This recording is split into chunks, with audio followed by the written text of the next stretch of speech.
ஏன்டா வேலை வெட்டிக்கு போகாம பெத்தவங்களுக்கு இப்படி பாரமாகற? நான் எங்க பாரமாக்குறேன்? வீட்டுல ஒரு ஓரமா தானே இருக்கிறேன்.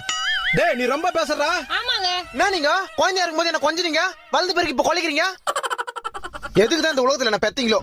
எதுக்கு பெத்தீங்க முதல்ல? என்ன எதுக்கு பெத்தீங்களா? பிறந்து 3 வயசுல பால்வாடிக்கு போக கஷ்டமா இருந்தது, உண்டு கொடுப்பாங்க. பால்வாடி முடிஞ்சதும் ஸ்கூலுக்கு போக கஷ்டமா இருந்தது. ஸ்கூல்ல நல்லா படிச்சாதான் காலேஜ் போக முடியும். அப்புறம் காலேஜ் போக கஷ்டமா இருந்தது. காலேஜ் முடிச்சா நல்ல வேலை கிடைக்கும். இப்ப வேலைக்கு போறதுக்கு கஷ்டமா இருக்குது. அதுக்கப்புறம் நான் சொல்லுவேன், வேலைக்கு போனாதான் கை நிறைய சம்பாதிக்க முடியும். அது கஷ்டப்படணும்.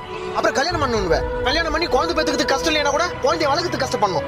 வீடு கட்டணும், கார் வாங்கணும், பிறந்த குழந்தைய படிக்க வைக்கணும், அதை வளர்க்கணும், அது கஷ்டப்படணும். வாழ்க்கை ஃபுல்லா கஷ்டப்பட்டு கஷ்டப்பட்டு கஷ்டப்பட்டு கஷ்டப்பட்டு செத்துணும். அது எது கஷ்டப்படணும்? செத்துறேன்.